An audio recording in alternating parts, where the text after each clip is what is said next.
Do you lay down to rest? Do you lie down to rest? Do you lie low or do you lay low? Do you lay a book down or do you lie a book down?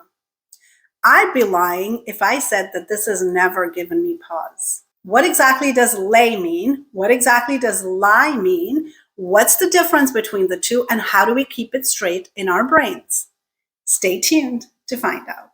Hello, language lovers and language learners and intellectually curious folks everywhere. My name is Bakul Soman, and welcome back to my channel. If you like my videos, if you find them interesting, please make sure you take a moment to like, comment, and subscribe, and hit the notification bell so you never miss any of the content that I upload.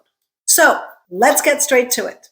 Two words that sound kind of alike, look kind of alike, but mean oh so different things and have been confusing people for centuries. So let's lay it all out clearly once and for all. Lay means to put something down in a usually horizontal or a flat position.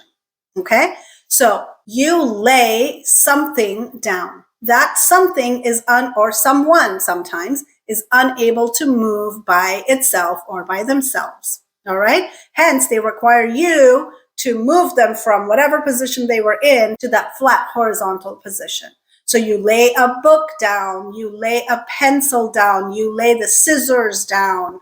You lay them down because they can't do that by themselves. Lie means to put yourself in a flat horizontal position. So it has to be something or someone who is able to move themselves and put themselves into that position. Or if you find something already in that position, in that flat horizontal position, you can use the word lie in those contexts as well. And I'll explain more about what I mean by that in a little bit. Another way of saying what I said is that the word lay is transitive, which means it requires an object upon which that action is performed. So the action of putting something in that horizontal or flat position is performed on an object. All right? Lie, on the other hand, is called intransitive, which means it does not require an object for the action to be completed. Same thing said differently. So someone, animal or human, lies down, but you lay something that cannot move by itself. You lay something down. Before we go any further, I want to quickly review the different forms that these two verbs take in different tenses, because as I go into the explanation, I'm invariably going to use a different tense and it can get confusing because the different forms that the words take in different tenses add to the confusion. I know it's very unfortunate. It is way more complicated than it really needs to be, but this is what we have to work with. So it's best that we understand it and not make these mistakes. We're going to look at four categories of tenses, right? First is the present tense. Right now, at this moment, I lie down to rest, or I lay the book down. In the past tense, yesterday or earlier this morning, I lay down. Do you see where it gets confusing? Because the past tense of the verb to lie is lay. This meaning of the word lie, not lie as in tell a falsehood. That has a different past tense, but we're not worrying about that right now because that's not the one that confuses us. Okay? So the past tense of the verb to lie, which means to put yourself in a horizontal or flat position, is lay. Somebody is playing a very cruel trick on us. What can I say? The past tense of the verb to lay is laid. I laid the book down. So I lay down yesterday. Yesterday I laid the book down. The continuous tenses, either present continuous or past continuous, I was lying down or I am lying down. For lay, I am laying the book down. I was laying the book down. Then we have the perfect tenses like the past perfect or the present perfect. There's some other ones, but we're not going to worry about those right now. Okay? I have lain down or I had lain down. For lay, I have laid down or I had laid down. It is a little confusing, but it's English. Some things are just more complicated than they need to be. Okay, so now let's look at some more examples to clear things up even further. I lie on the couch. She lies on the couch. They lie on the couch. The cat lies on the couch. The dog lies on the bed. All right. All of these subjects are capable of moving themselves, getting themselves into a flat horizontal position.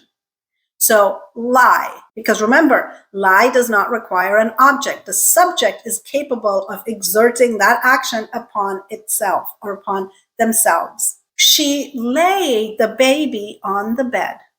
Okay? In this case, she, being the older sister, the grandma, the mother, whoever, had to lay the baby down because the baby is so young it is not able to put itself in that position. So she had to lay the baby down on the bed. I lay the book on the table. I lay my phone on my bed. Okay? The book and the phone cannot move themselves. So lay, I am the subject, lay is the action, and the action is being performed on an object, the book or the phone. You can also use the word lie when you find something already in that horizontal position. Okay, so while you do need to say, I lay the book on the table, you can say the book was lying on the table for days. Okay, because it was already in that position. You saw it in that position. So in that case, lying, the book was lying on the table or on the bed is correct. The scissors were lying on the table for days. I have no idea who laid them there, but I found them lying on the table and they stayed there for days. I'm going to give you 2 tricks to remember the distinction. Okay, here is one sentence that we never make a mistake on. The hen lays eggs.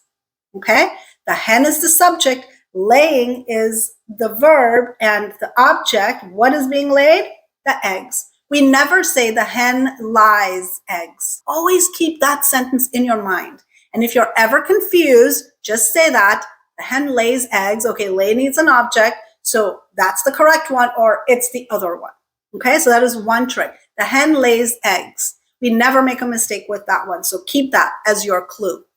The second one is an idiom that some of you may be familiar with, for some of you it might be new. It is let sleeping dogs lie. We don't say let sleeping dogs lay, right? Because it's an idiom, it's a phrase, it's kind of stuck in that form in our heads, so we don't make mistakes on that. All right? Now, sleeping dogs will lie because they are able to put themselves in that position. A hen lays eggs. Eggs is the object that is being laid. And sleeping dogs lie. What does let sleeping dogs lie mean? Means don't provoke trouble, let things be, don't go causing trouble. Okay, to summarize, lay is to place an object flat in a horizontal position. This is a transitive verb. It requires an object. All right, so the action is exerted on the object that is separate from the subject of the sentence. Lie is to move to a flat or horizontal position. No object is required because the subject is exerting the action upon themselves. So, someone has to lay the baby down when it is young, but when it becomes a toddler, it can lie down by itself. I have to lay the book on the table, but then the book might lie there for a long period of time. I hope that has cleared the confusion in your brain once and for all. Again, remember, you can always come back to the hen lays eggs, let sleeping dogs lie as your cheat sheet. So memorize that cheat sheet. And I won't be lying if I say that you will never make a mistake on lay versus lie ever again. As always, thank you for watching. If you find my videos interesting and helpful, please make sure you take a moment to like, comment, and subscribe, and I will see you next time.